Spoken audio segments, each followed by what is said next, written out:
Buenos dias, buenas tardes, buenas noches, amadas, amades, amados. Começa agora mais um episódio do Bendita e estamos hoje com a ilustre presença de Alexandre Matti, um convidado muito benquisto para discutirmos sobre teatros de grupo de São Paulo.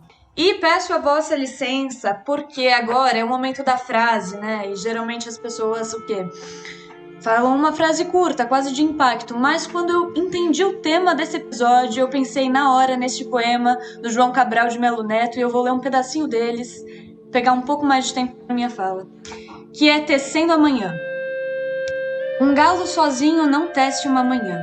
Ele precisará sempre de outros galos, de um que apanhe esse grito que ele e o lance a outro, de outro galo que apanhe o grito que um galo antes e o lance a outro, e de outros galos que com muitos outros galos se cruzem os fios de sol dos seus gritos de galo, para que amanhã, desde uma teia tênue, se vá tecendo entre todos os galos. Quem faz a rua é o coletivo. Raida, raida, raixe, raida, raida, raida, raida. Muito bom. Eu sou Madá Rocco, atriz da Santa Companhia de Teatro. Eu sou Demetrio Abraham, ator e comunicador da Santa Companhia de Teatro. E eu sou Pedro Coentro, ator e comunicador da Santa Companhia.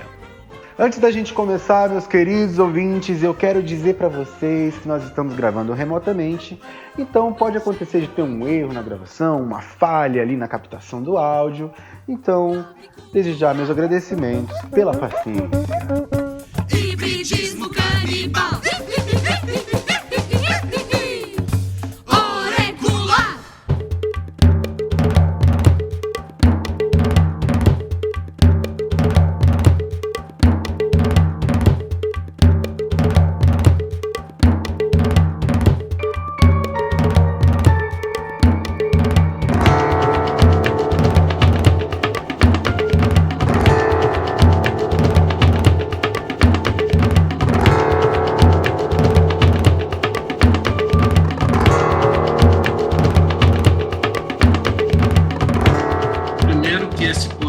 Cabral de Melo Neto, ele é preciso ser lido em várias ocasiões, permanentemente, e para nós entendermos que, a despeito de toda uma ideologia perversa do liberalismo, nós não somos indivíduos, nós somos sujeitos históricos, e a única forma de nós nos safarmos desse individualismo doentio, de pisoteamento de uma pessoa sobre as outras, é nos pensarmos permanentemente em coro.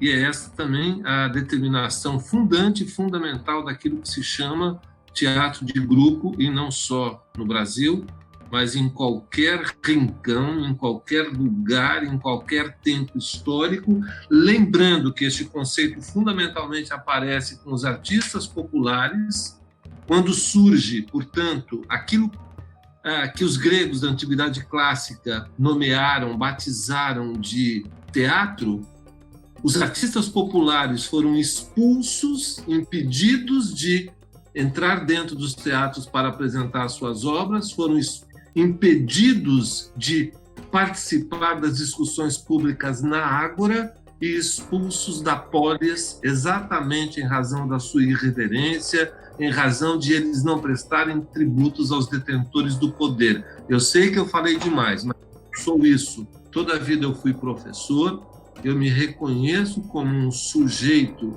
que buscou justificar a sua existência a partir dos procedimentos de troca. Então, quem eu sou? Eu sou nascido em Vila Anastácio, sou filho de operária, toda a vida eu estudei em escola pública e não sou um traidor da minha classe de origem. Lindo!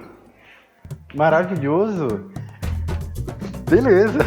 Alexandre, somos vizinhos! É mesmo? Você mora em Santos? Ah, não.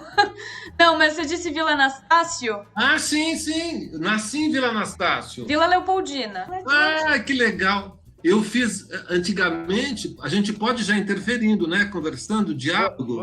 Vamos. Beleza, em Vila Anastácio não havia uns cursos para que a gente pudesse se preparar para sair da 4ª série e entrar para a 5ª série, e eu fiz, então, o exame de admissão exatamente em uma escola de Vila Leopoldina. Eu ia a pé de Vila Anastácio até Vila Leopoldina, e era um carreirão, não esses que se cheira, mas que se anda, muito, muito interessante e legal. Viva! Muito bom. Primeiramente, muito agradecido pela sua presença, Lê. Eu sou aluno da Unesp, fui estudante da Unesp, eu entrei 2 anos depois que você se aposentou. E, assim, tive muitas influências de amizades ali que falavam, cara, aquele professor de história do teatro, sempre, assim, com um brilho nos olhos, me ensinando, e eu sempre tive a vontade de te conhecer, então eu estou muito agradecido de estar fazendo esse podcast com você. E já que a gente está falando sobre história de teatro de São Paulo, eu acho que a gente tem que partir de algum lugar, né? E aí eu queria saber onde que aqui em São Paulo a gente começa a falar de teatro de grupo. Quando no tempo a gente começa a falar de teatro de grupo em São Paulo? Bom, a partir desse recorte inicial que eu fiz, muito brevemente, que os artistas populares sempre foram agregados e ligados a coletivos.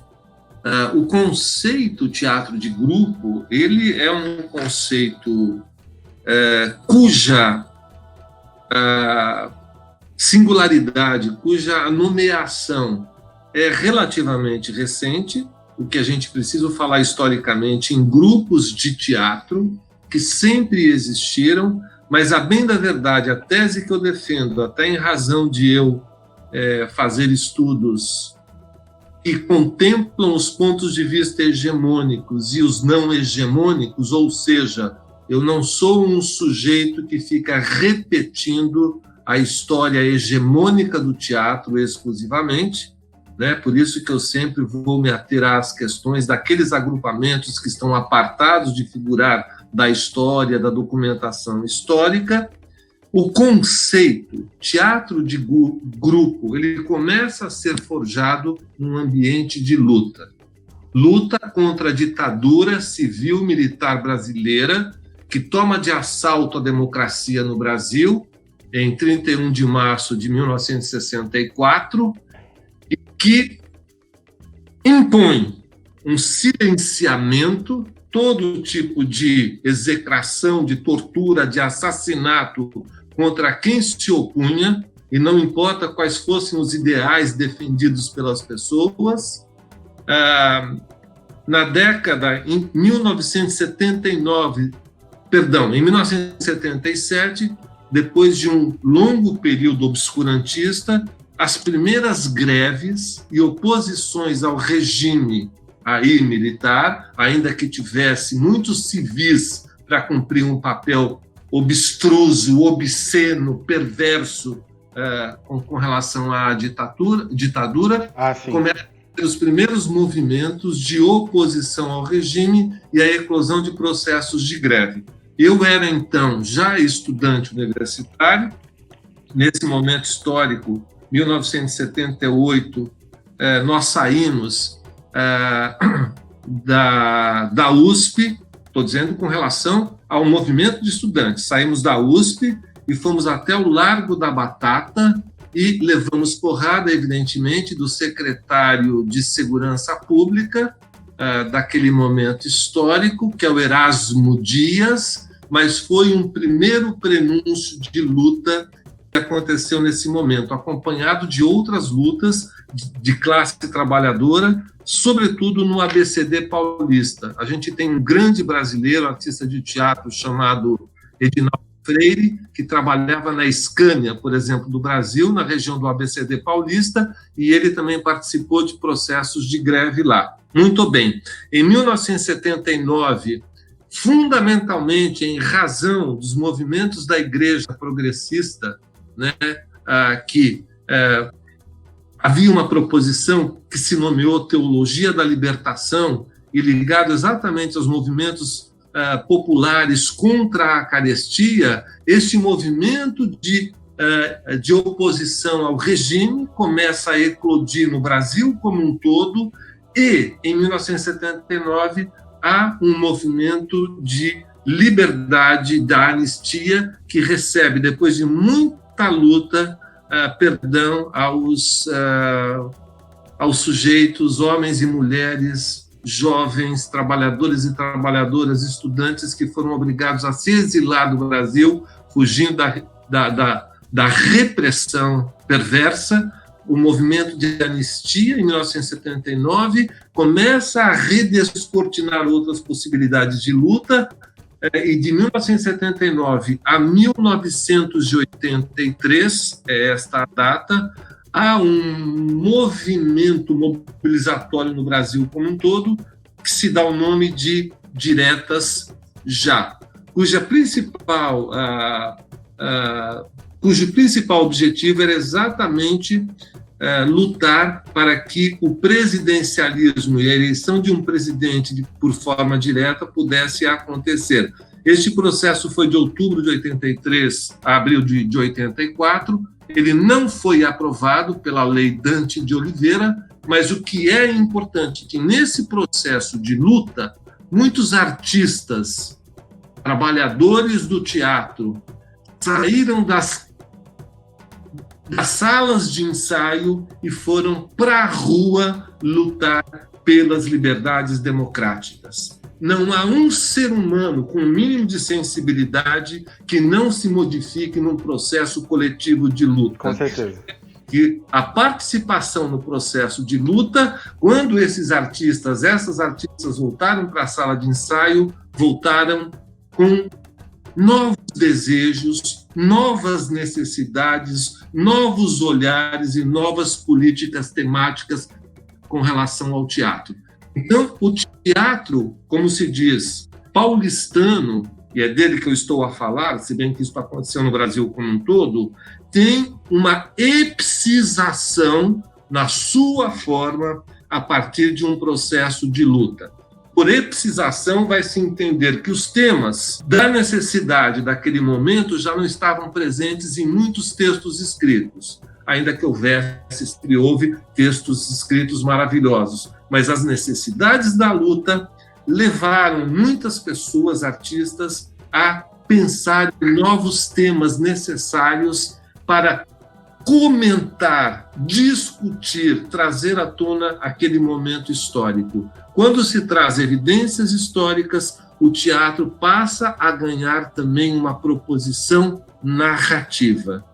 E é exatamente os temas históricos, os novos modos de contar, de instaurar, de estabelecer os temas para a cena é que começaram a trazer um outro conceito de formação de consciência política, de intervenção no social, de um conjunto de artistas do teatro. Então, a minha tese, se bem que não é todo mundo que defenda esta tese deste modo, mas o meu doutoramento, inclusive, é em cima, é a partir desta questão, da década de 1980, é exatamente aí que se pode ter um prenúncio do conceito de teatro de grupo, exatamente por uma consciência de natureza política com relação à função histórico-social do teatro. Teatro de grupo, natureza política. Fundamentalmente, consciência política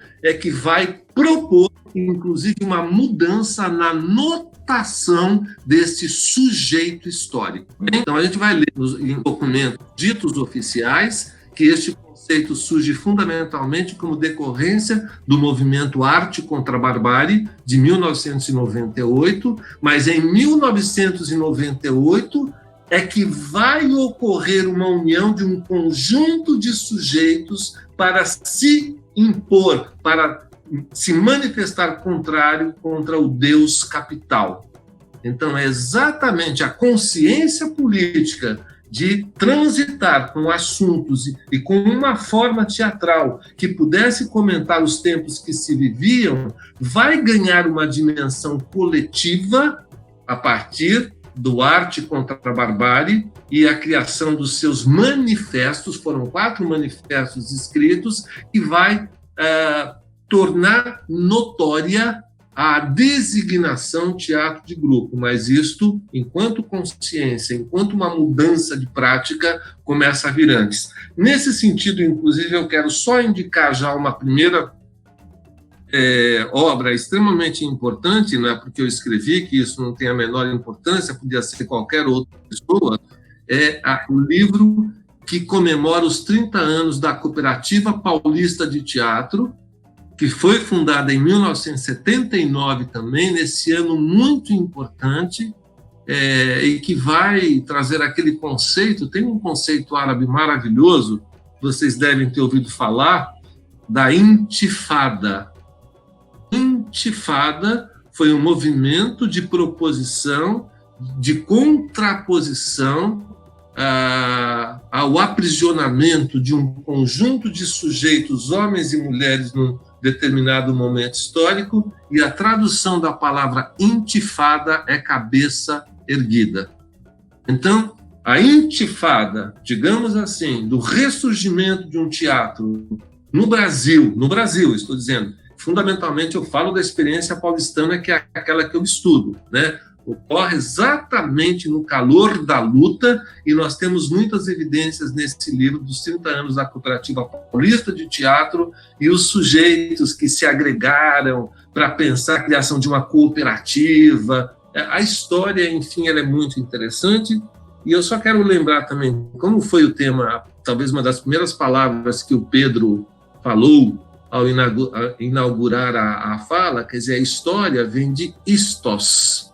E istos, a etimologia em grego, é tecido.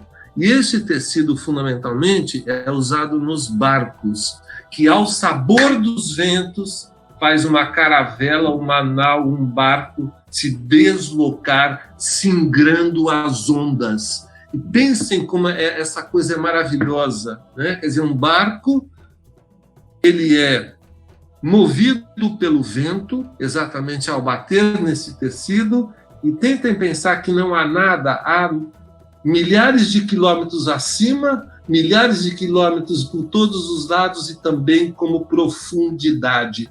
Então é uma aventura fantástica. A história é exatamente esta possibilidade, por intermédio de estudo, de pesquisa, de desconfiança, de tudo aquilo que afirmam como sendo categórico, peremptório, definitivo, a gente duvidar e começar a entender o mundo e assim inserir nele de modo diferenciado. Eu fico pensando assim que às vezes o barco que a gente segue não necessariamente é o barco que está levando a história de fato. Porque hoje em dia a gente tem vários barcos navegando por aí, os barcos da fake news, os barcos dos diferentes pontos de vista, né? Porque como a história é um tecido, a gente tem que saber quem tece ela, né? Isso mesmo. E também vale, Pedro, eu tô pegando fogo aqui, eu fico com muita vontade de falar, e a gente está aprisionado quase, né? Então isso é importante. Eu só quero lembrar que manda bala. Tem um poeta e um filósofo maravilhoso, que é o Paulinho da Viola. Em uma das suas músicas ele diz: não sou eu quem me navega, quem me navega. É lindo isso. Então, veja, o mar só existe porque eu estou sobre ele. Então, não existe o mar sozinho sem as pessoas, e não existem as pessoas sem o mar. Então, essas relações, elas são extremamente importantes, significativas, e que precisam ser revisitadas. Os gregos, e isso por intermédio do Sócrates, o Sócrates cria ou divulga uma palavra chamada suspicácia. Suspicácia é dúvida.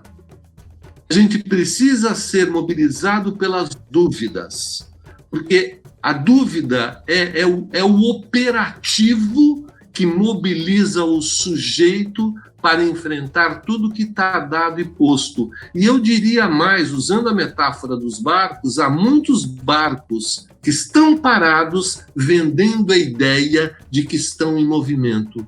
E o número de pessoas a embarcar naquilo que não existe não é pequeno, é um número muito significativo.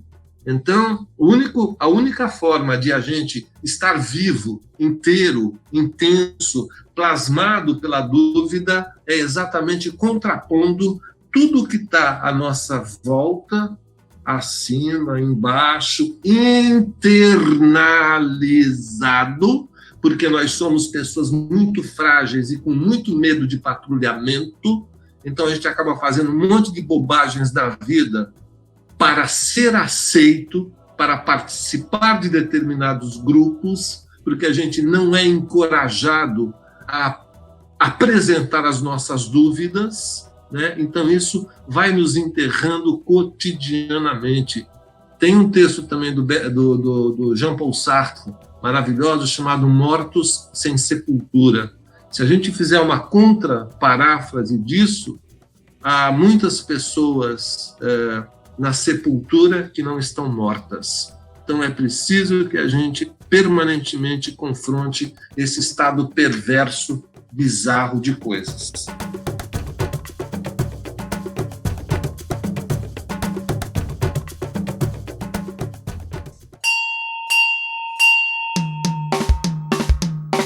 Este episódio e este programa é um patrocínio da Cachaça Thier. A Cachaça Thier chegou junto com a Santa Cia na temporada de Cora Primavera na Praça dos Arcos, nos apoiando com as suas deliciosas cachaças Ouro, Prata e Canelinha para realizarmos o primeiro rito manifesto da companhia. Se você quiser adquirir a sua cachaça, entre no site cacharcatier.com.br.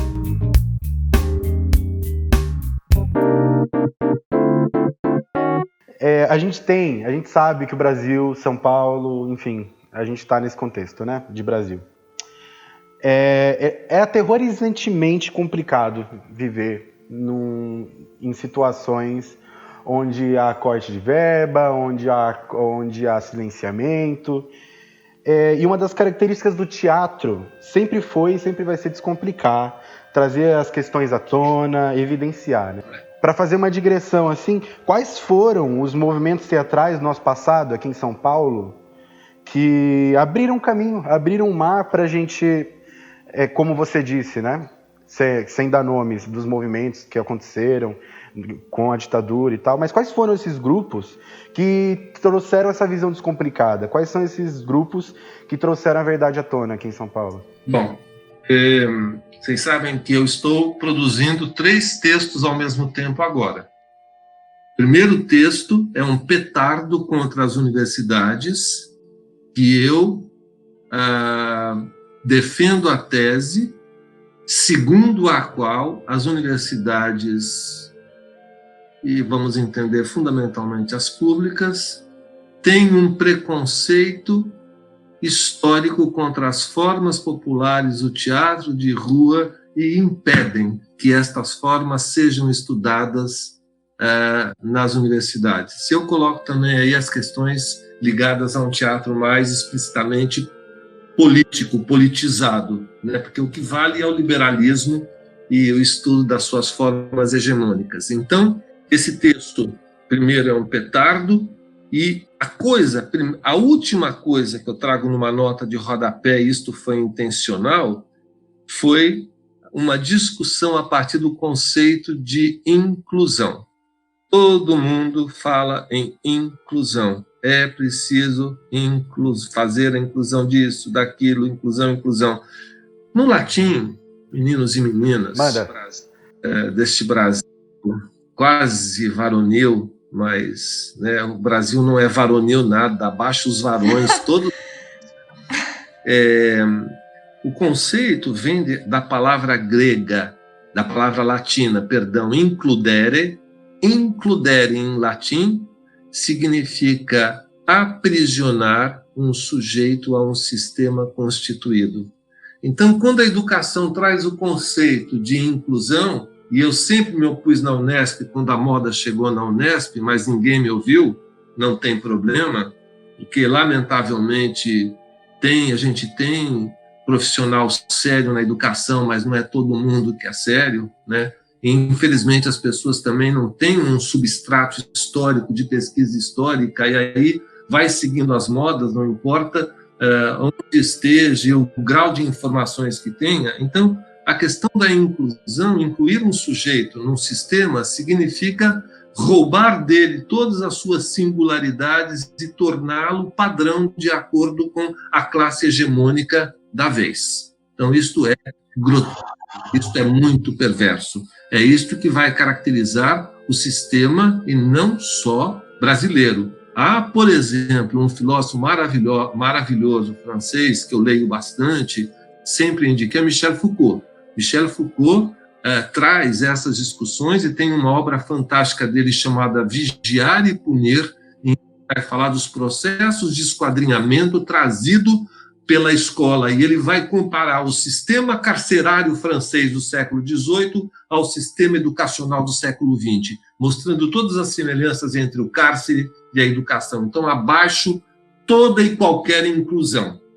Ocorre o seguinte: muitos são os sujeitos ao longo da história que, fundamentalmente grupados, a gente sabe, porque, parafraseando aqui um conceito brechtiano que aparece lá no Galileu Galilei, infeliz do país que precisa de heróis, ninguém faz nada sozinho. E tem um outro poema do Bertolt Brecht chamado Perguntas a um Operário que Lê, que é maravilhoso esse poema. Eu leio direto na vida para entender onde que eu estou, de grupos de que eu faço parte, que eu sozinho não sou absolutamente nada. E aí o Galo, do Tiago, que a Amanda leu para começar, que é fundante: um galo não faz amanhã sozinha. Então, sozinho ou sozinha, eu adoro o feminino, a gente precisa lutar contra a supremacia do masculino, que essa é uma educação que a gente precisa se revisitar. Mas aí, Pedro, são múltiplos os sujeitos que ao longo da história deixam os seus legados de luta,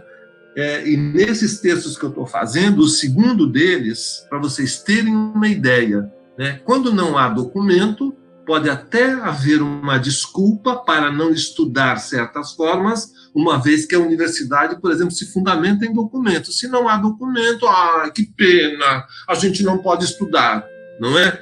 Então, é preciso produzir muito documento.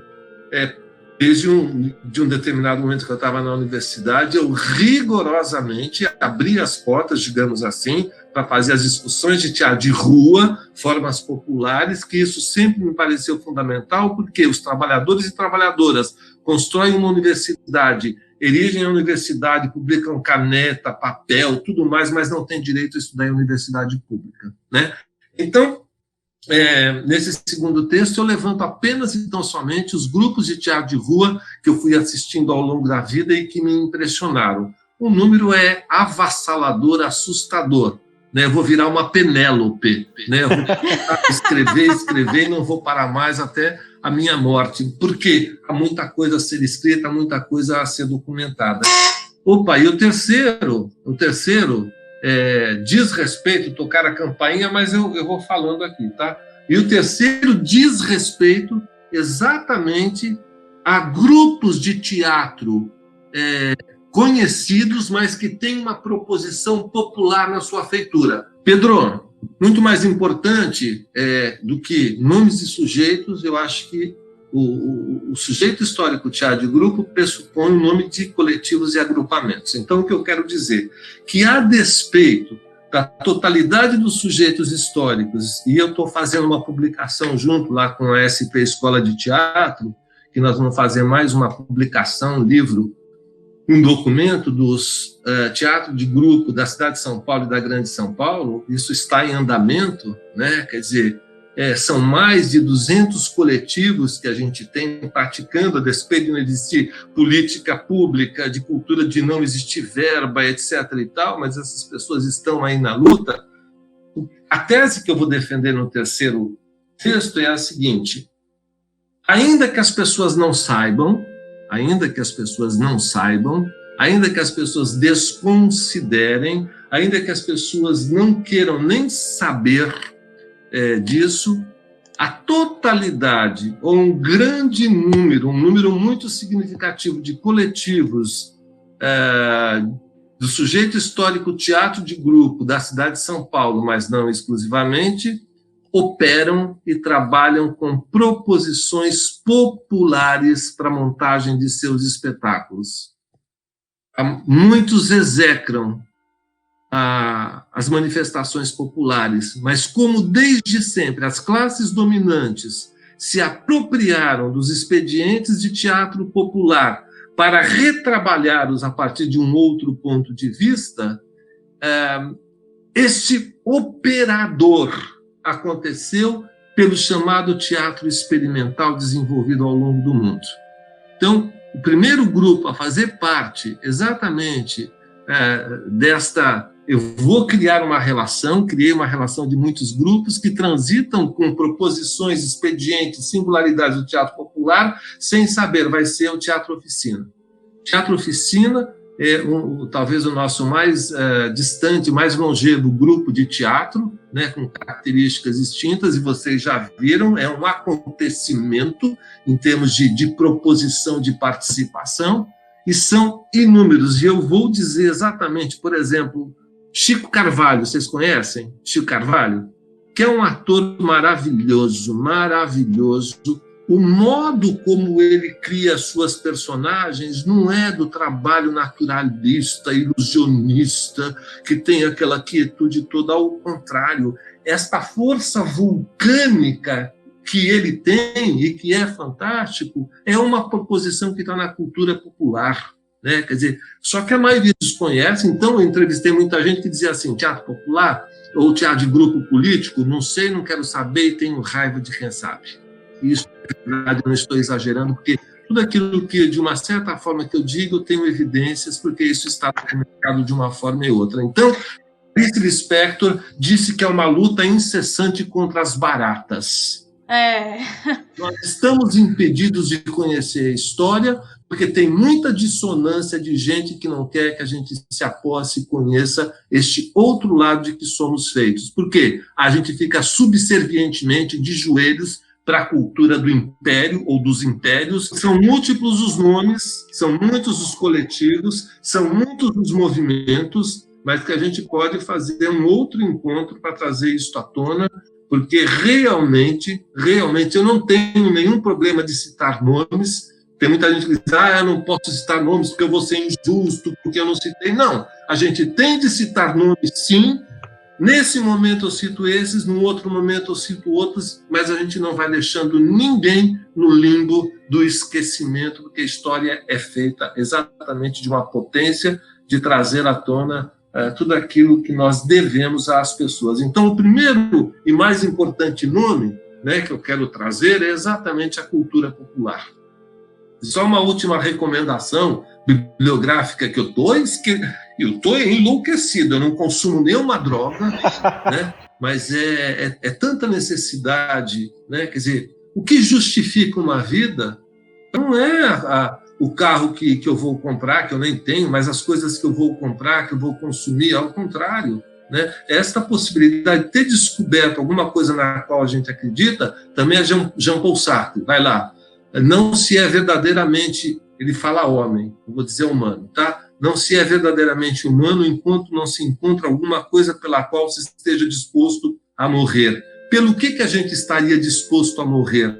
Pelos nossos sacrifícios pessoais? Pelo fato de, aliás, o genocídio está dado por ausência de uma política de saúde desse governo que aí está.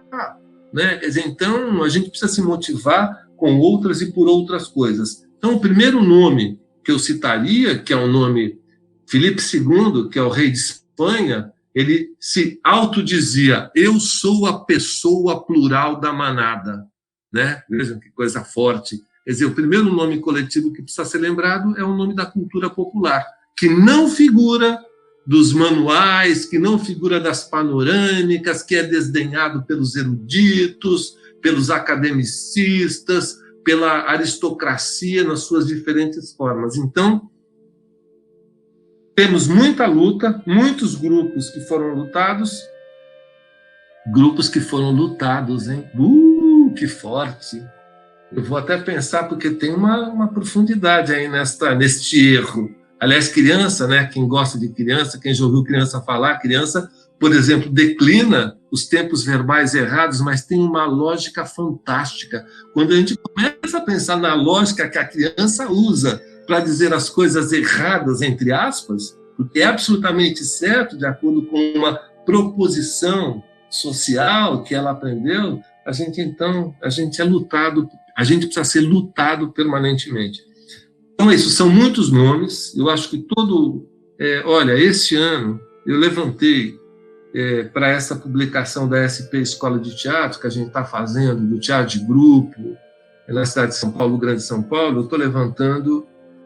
Olha, recentemente, eu choro várias vezes ao dia. Eu estou vivendo um momento que eu sou chorão muito, faz tempo, mas agora o choro, ele vem aos borbotões. Mas, recentemente, Maria Alice Vergueiro faleceu, uma mulher exemplar, que toda a vida lutou, que toda a vida acabou com esse conformismo burguês, barato, filisteico, estreito.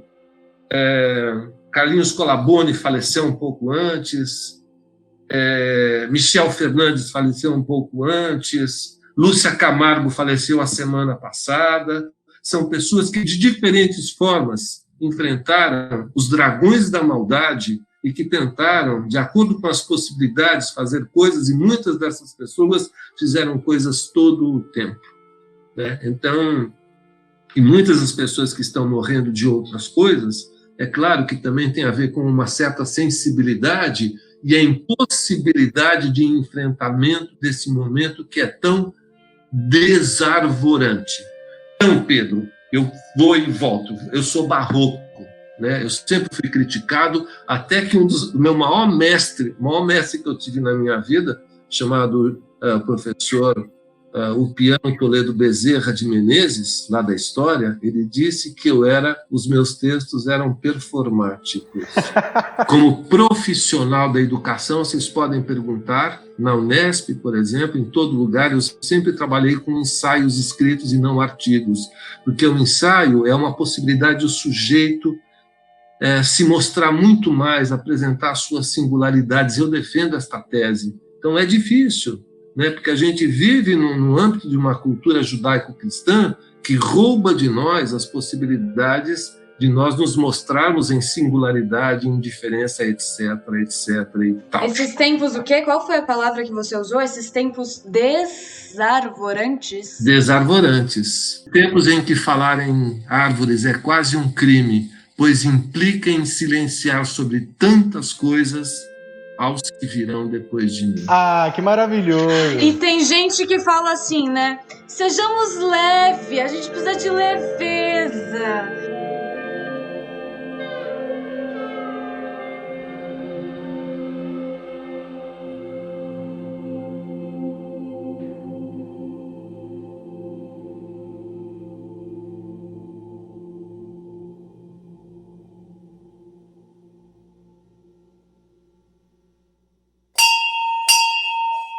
Você já conhece a Santa Companhia?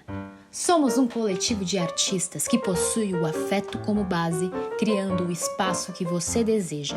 Trabalhamos com a cultura, o socioambiental e o pedagógico. Para saber mais sobre nós, acesse www.santaciadeteatro.com.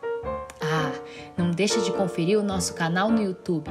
Toda semana a gente tem vídeo novo e o que está rolando agora é a série de entrevistas Doc Cora.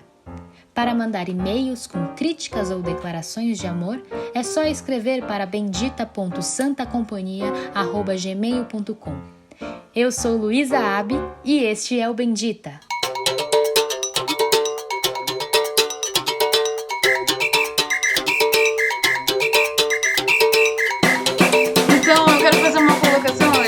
Porque eu acho que você colocou a cultura popular de uma forma muito necessária e pertinente, né?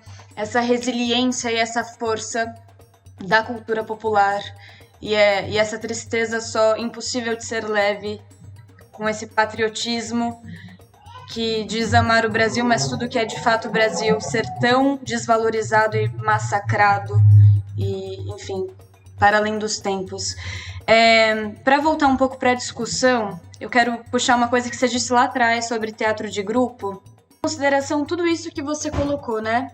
E da natureza do teatro de grupo, não ser só meramente uma organização coletiva, assim, mas sim um conceito preenchido de posição e de atitude e fundado em manifestações políticas. Eu queria te perguntar, assim, a sua perspectiva da importância desse movimento na cena de teatro contemporâneo. Da importância desse movimento? Da importância de teatro de grupo na contemporaneidade. Assim. Só uma outra coisa antes que eu queria dizer.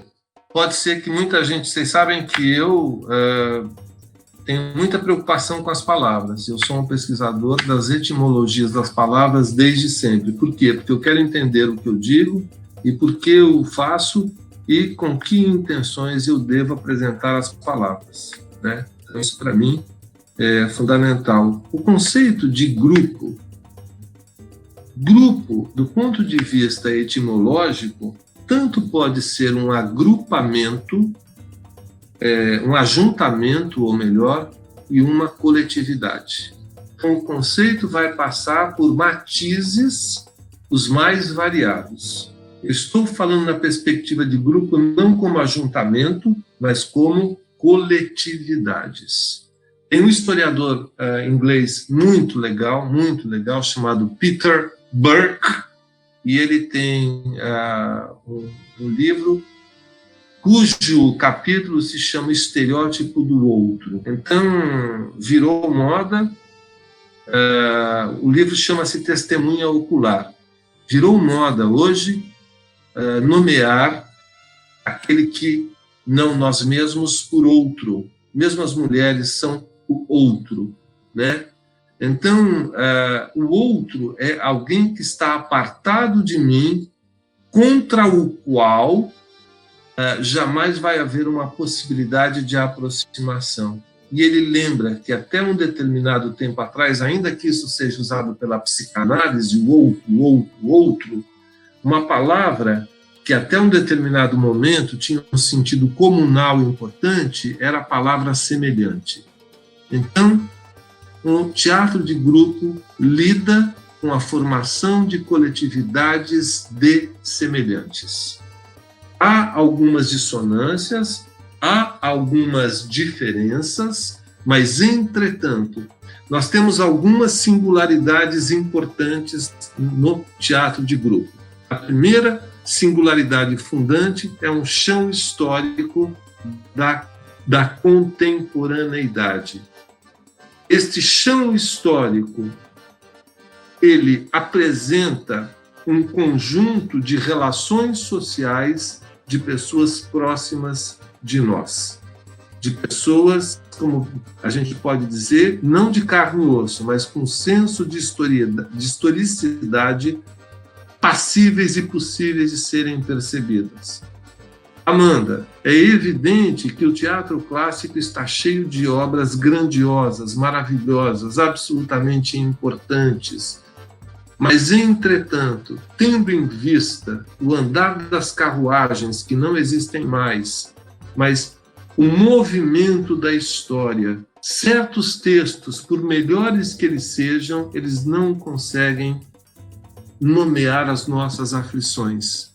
Então é preciso que a gente assuma também uma função dramatúrgica de escritura do texto, de roteiros, de cenas, de episódios, porque isto tem a ver com aquilo que é mais inquietante, mais próximo das nossas necessidades, desejos, vislumbres. Então o teatro de grupo, quando ele recorta o chão histórico em que ele está inserido, que ele traz pessoas semelhantes, próximas a ele, para discutir os problemas que mobilizam, que impedem a mobilização, a fraternidade, essa pluralidade de sentimentos importantes. O que nós vamos ter nos textos prontos é que eles se caracterizam em ponto de vista, eles vão se caracterizar num teatro hegemônico como um ponto de partida e um ponto de chegada. Teatro de grupo vai se reoperacionalizando permanente em processo.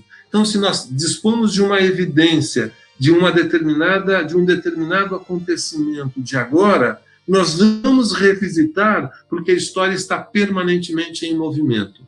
Então, voltando, Amanda, Teatro é uma manifestação rigorosamente importante. Há aquelas obras que são clássicas e que trazem homens e mulheres em relações intersubjetivas. Discutem as questões de um ponto de vista de pessoalidade interiorizada e que não transformam absolutamente o mundo, a não ser apresentando algumas evidências por intermédio das palavras. Mas há um outro teatro, no qual eu vou inserir o teatro de grupo, que as temáticas... Então vamos pensar que a obra de arte ela tem estruturas características, tragédia, divisão em atos, isso é estrutura, certo? E ela tem modos de abordagem e desenvolvimento de conteúdos. Então, o teatro de grupo revisitou a forma teatral, tanto do ponto de vista da estrutura, bem como ao coletar novos assuntos que dizem respeito a homens e mulheres na contemporaneidade mais urgente e imediata do viver.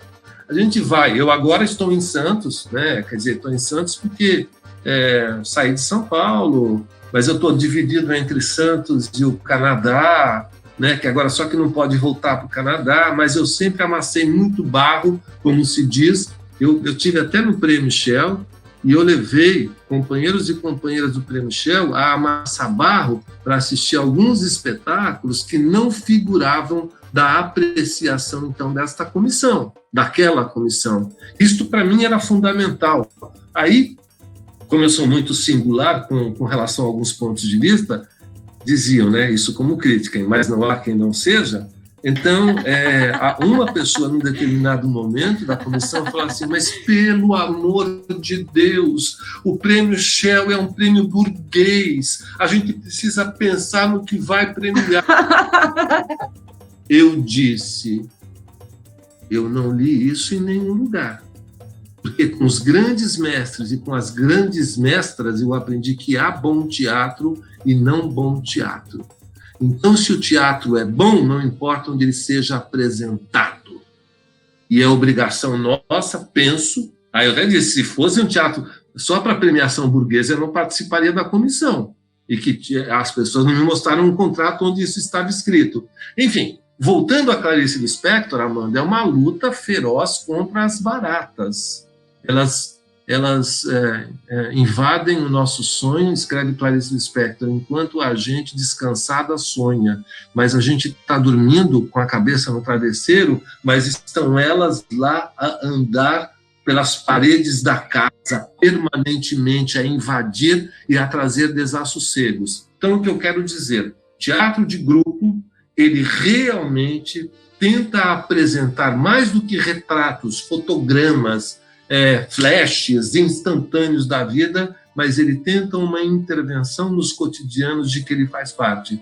Por quê? Porque com a explosão do conceito de teatro de grupo, eu já fui... Vocês já ouviram falar em Bororé? A gente tem que tomar a balsa, atravessar Billings para ir. Eu fui assistir espetáculo no Bororé, em Colônia Paulista, em toda a Zona Leste. É impressionante, quer dizer, todo lugar as pessoas se aproximam para tentar fazer representação, que num determinado momento da história da humanidade, do mundo ocidental, foi chamado de teatro. E aí, Ariano Suassuna dizia o seguinte, que papo é esse de que a origem do teatro é grega?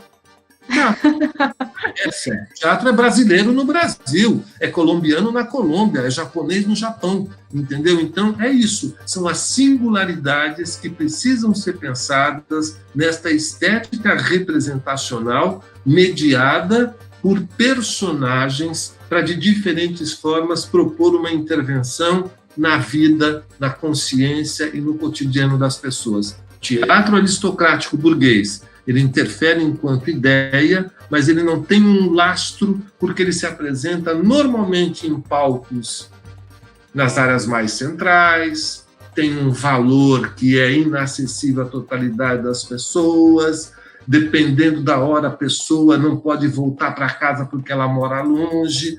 Enfim, um teatro de grupo, ele é desenvolvido na comunidade ou ele vai até onde estão as pessoas Isto chama-se acessibilidade. Teatro burguês não é acessível, a não ser para quem tem grana e possa dispor e ir. O teatro de grupo, grandemente, ele tem um conjunto de proposições de acessibilidade, ele chega onde estão as pessoas, a partir de temáticas candentes, urgentes e necessárias para aquelas comunidades. E o Tolstói escreveu o seguinte: canta a tua aldeia e cantarás o mundo. O caráter universal está exatamente nas singularidades de cada sujeito ou de cada comunidade. Quero insistir, teatro de grupo tem o preceito de formação de comunidades e não de agrupamentos. O teatro burguês vai fazer sempre agrupamento e não a criação de comunidades de semelhantes. Eu acho que uma coisa importante também é que você fala que o teatro burguês ele normalmente é financeiramente inacessível, né, para muitas pessoas. E aí você pincela a questão do conteúdo. E eu acho que é muito importante pensar nisso também, porque não adianta nada você ter um teatro financeiramente acessível, mas cujo conteúdo propõe um debate burguês per se, que não conversa com outras classes, principalmente as classes mais baixas, obviamente. Então, também acho que tem que prestar atenção nisso, né? No que está sendo colocado ali no palco, seja esse palco um palco italiano, seja esse palco uma praça. Mas o que está sendo colocado ali, né? O que está sendo proposto enquanto discussão, não só o quanto se cobra para estar lá. Você me permite só uma observação, Demétrio lindo? Demétrio, eu não sei se esse programa vai ser visto pelas pessoas, é só ouvido, né? Mas o Demétrio, ele é só ouvido. O Demétrio, vocês não têm ideia, ele tem uma barba vermelha, um cabelo, né? Ele é ruivo. Ele agora até saiu sedutor, é bacana. Demétrio, nunca mais use... A câmera até pifou, gente. Tá vendo? Nunca mais use o conceito de classes baixas.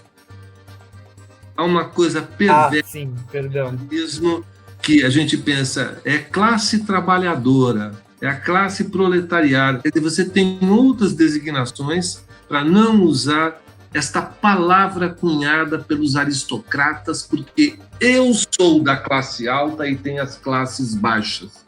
Bom, então é o seguinte, a minha mãe, eu tenho mãe, olha que felicidade, ela é velhinha, extremamente religiosa e eu não sou. E toda mulher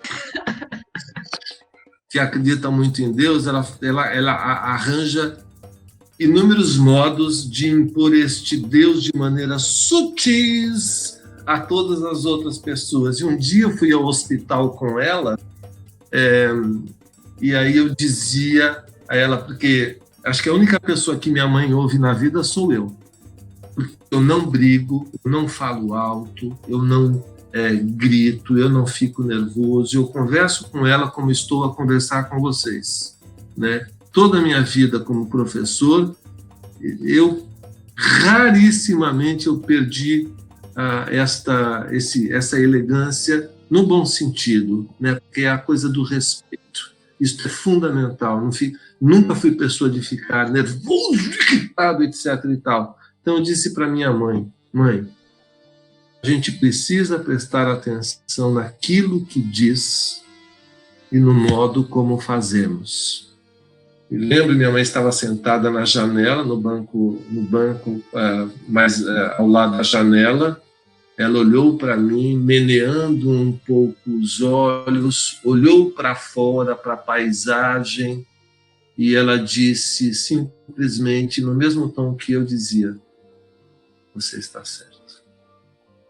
Então, isso é determinante. A gente precisa pensar no que diz e como nós fazemos isso.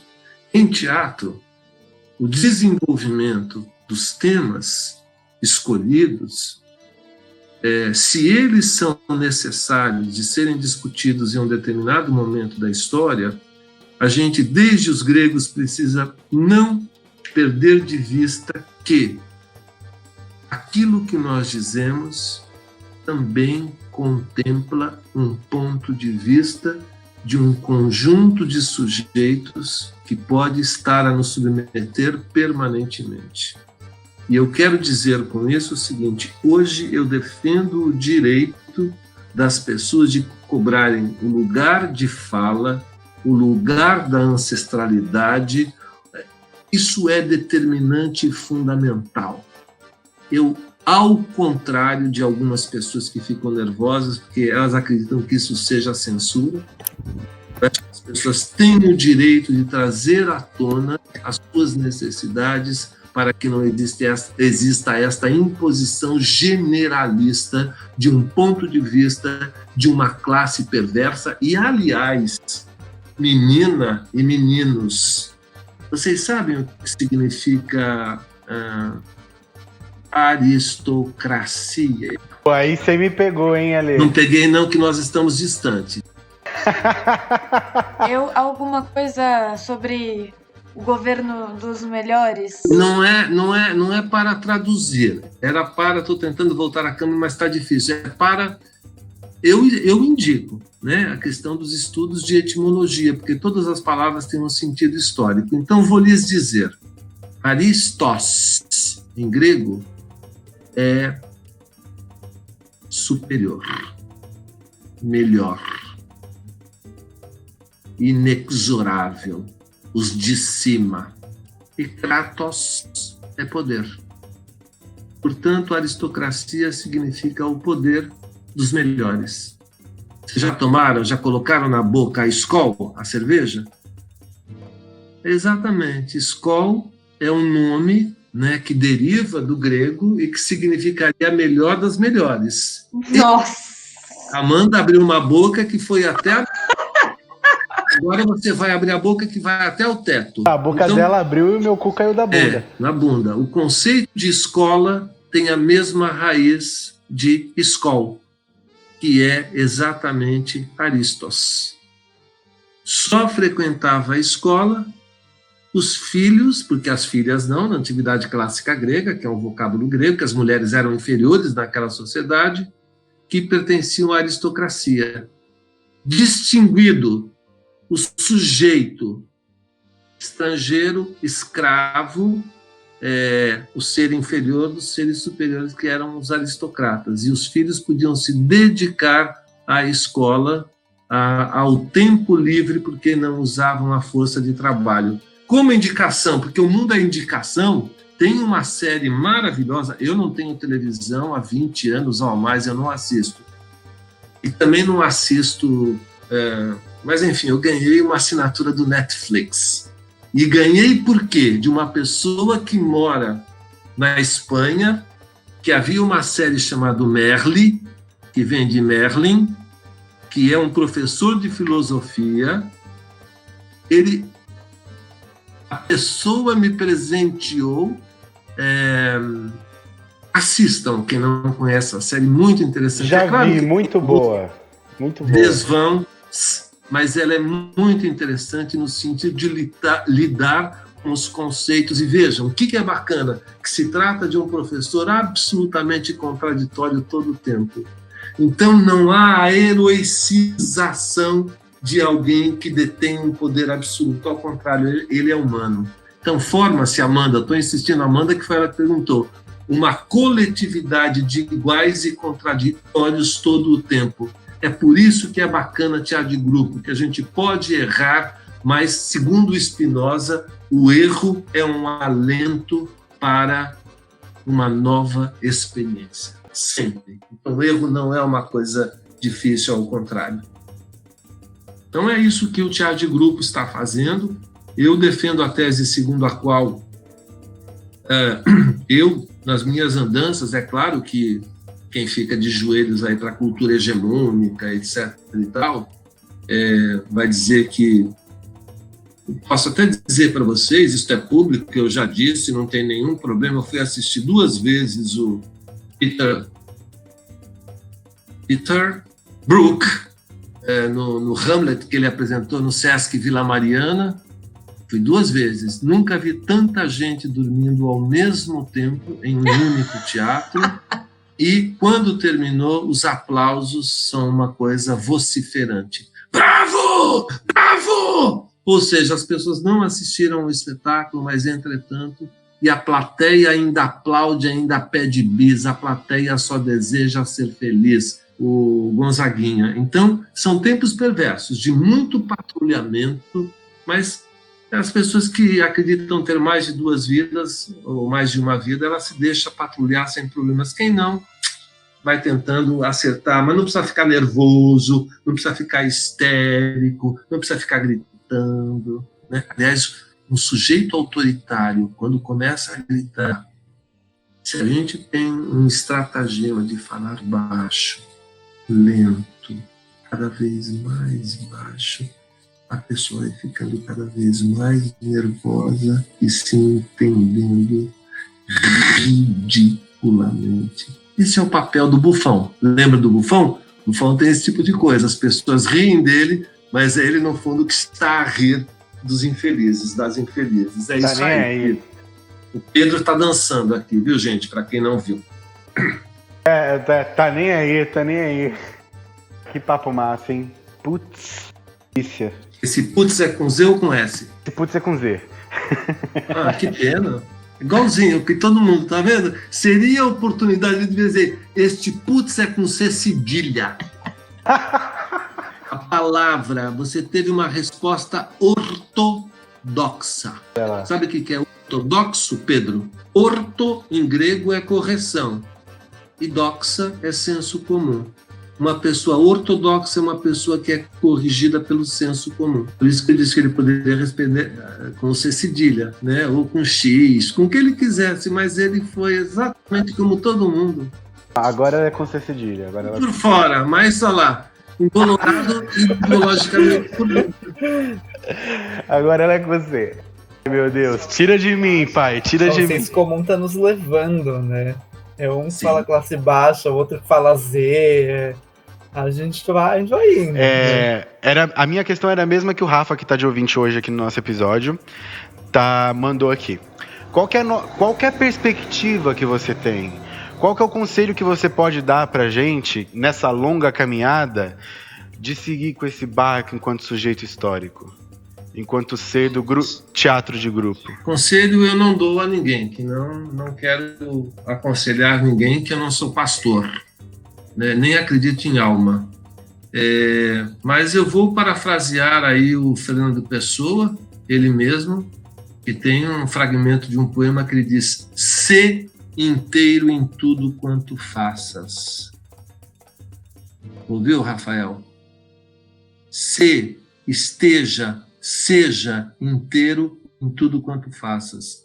E isto não importa nas menores e maiores coisas. Não acreditem na ideologia perversa segundo a qual eu posso ser feliz com a metade de uma laranja. Uma pessoa que é metade do que quer que seja, ela jamais vai ter interesse e intensidade do todo. Uma pessoa, ela é um todo que pode procurar outro todo. Agora imagine uma pessoa metade, buscar outra metade com metade jamais formarão um. E lembrando outro verso popular, 1 mais 1 é sempre mais que 2. Eu adoro. Antes da gente acabar de se despedir aqui de vez, leitura de e-mails com Demetrio.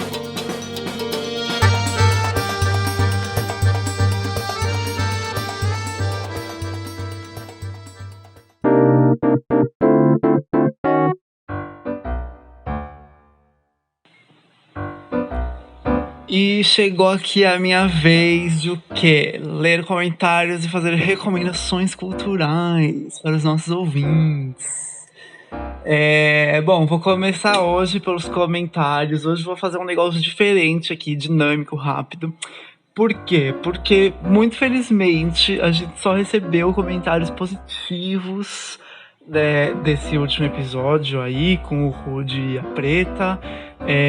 A gente ficou muito, muito feliz, a resposta foi muito boa, a gente recebeu bastante coisa aqui, elogiando bastante. E aí, pra não ficar uma coisa assim super autoindulgente, né, lendo comentários bons sobre nós mesmos, Eu só vou agradecer também, destacar aqui que muita gente comentou das participações de todos os envolvidos no episódio e da edição. Foram coisas que receberam muitas críticas positivas e a gente fica muito, muito feliz, até porque a nossa edição, como a gente sempre coloca aí nos testes, é feita pelo Pedro Coentro e o menino, olha, rala, gente, fazer um trabalho que fica muito bom mesmo. Então é muito bom ver esse trampo sendo reconhecido.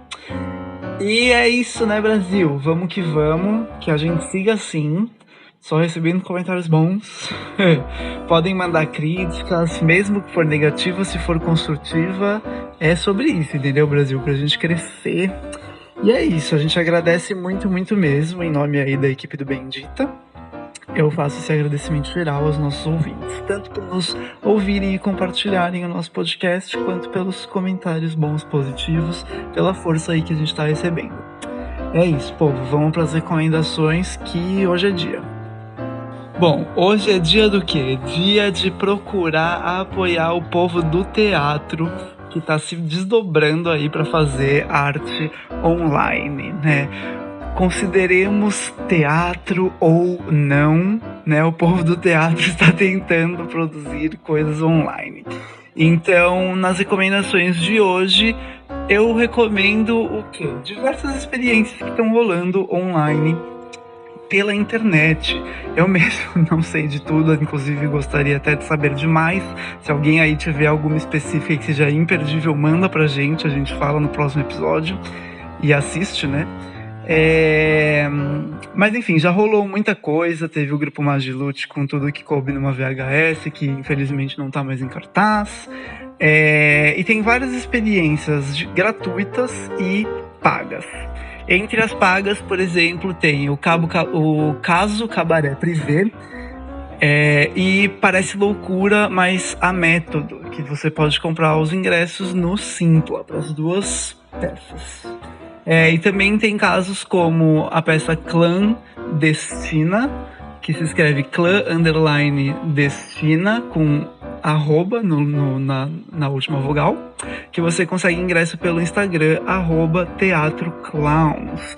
Mas, além desses experimentos pagos, tem bastante coisa rolando, principalmente no Instagram e no YouTube. O Instagram do Sesc tem feito diversas parcerias com grupos e artistas do teatro para apresentar lives ou versões filmadas das peças. Tem festival de teatro rolando online também. Acabou de acabar Rio Farofa, que foi incrível, por sinal. Tem muita coisa. Então, o que eu vim recomendar aqui hoje é: busquem saber e busquem apoiar o povo das artes, principalmente nós do teatro, que aqui nós falamos, porque não está fácil para ninguém, e pra gente que a arte literalmente depende de aglomeração, a gente não sabe nem quando a gente vai poder voltar a trabalhar, né, a nos sustentar e etc. Toda e qualquer ajuda é muito bem-vinda. E é isso, meus amores. Ficamos por aqui e até o próximo episódio.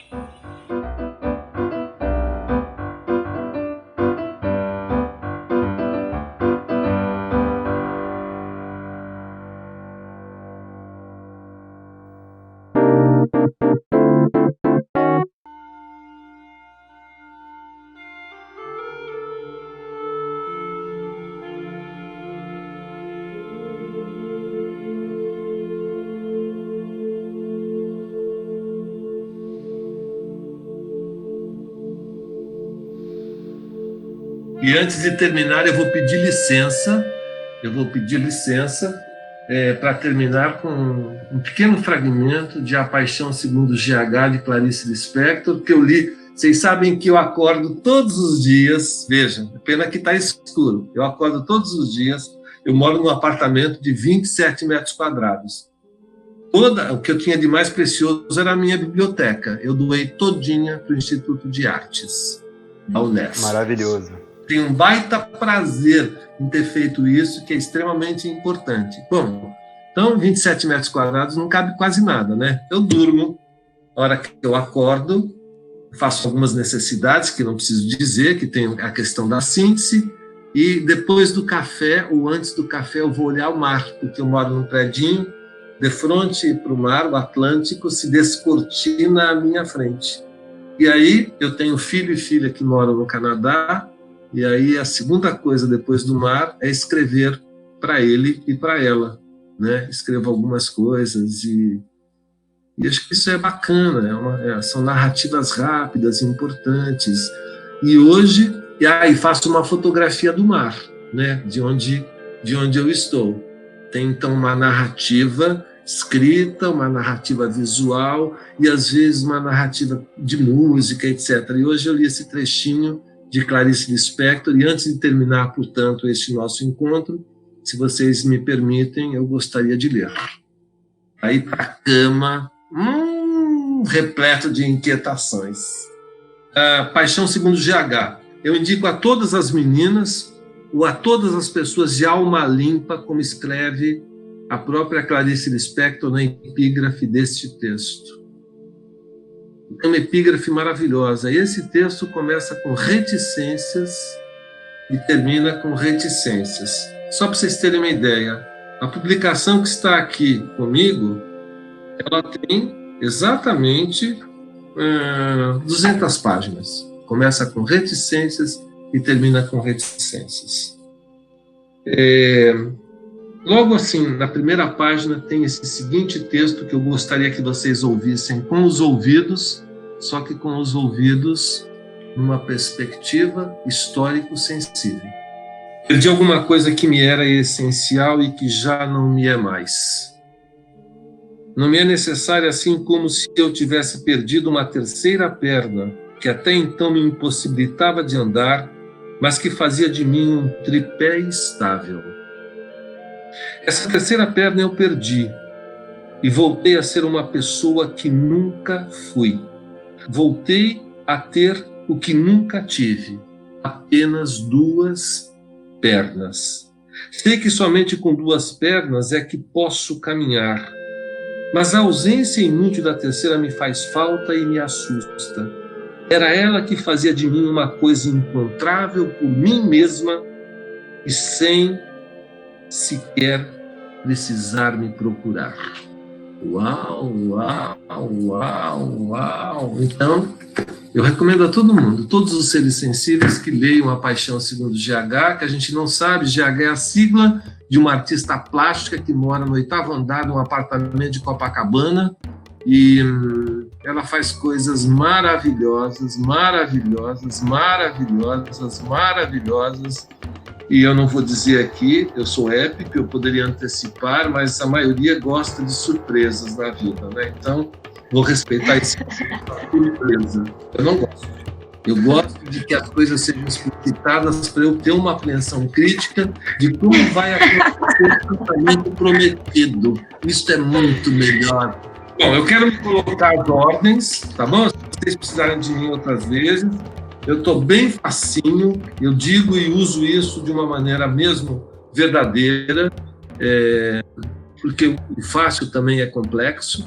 Todo mundo diz que a cultura popular é simples, mas vai ser simples na vida para entender a complexidade que isto demanda, tá bom? Ale, obrigada pelas colocações claricianas e suas epifanias, obrigada, eu agradeço, não vou nem falar obrigada, depois desse não sou obrigada a nada, então eu agradeço pela sua disponibilidade, pela sua generosidade. Espero que a gente possa se encontrar mais vezes. Estou às ordens, tá bom? Eu adoro ver gente inquieta, gente jovem que vai poder mudar o mundo. São vocês.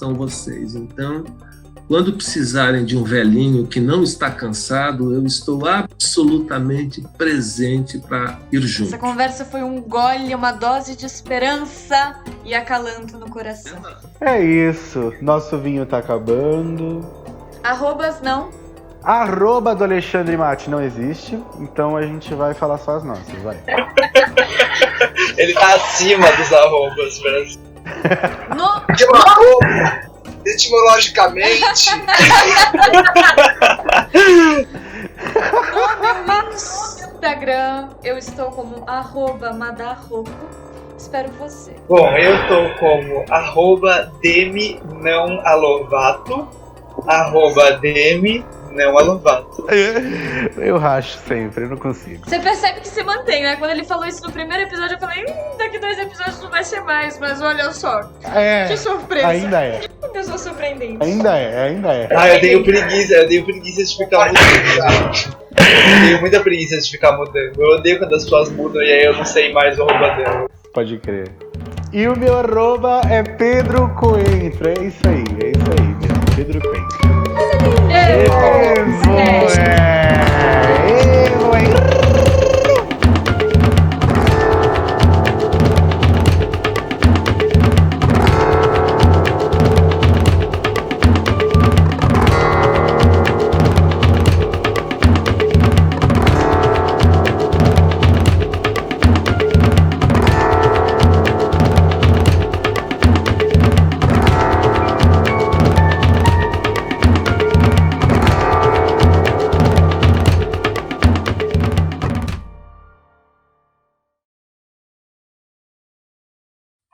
Diferentemente de vocês que são jovens e fazendo sexo de uma maneira catatônica, eu tenho estudado e escrito 24 horas por dia.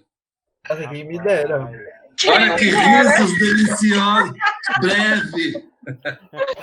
Breve vocês tirarão os atrasos todos e aí vão reaprender, inclusive, como se ama. Vejam que coisa interessante que vai acontecer. Eu acredito. Evoé. Com certeza. Eu vou mesmo.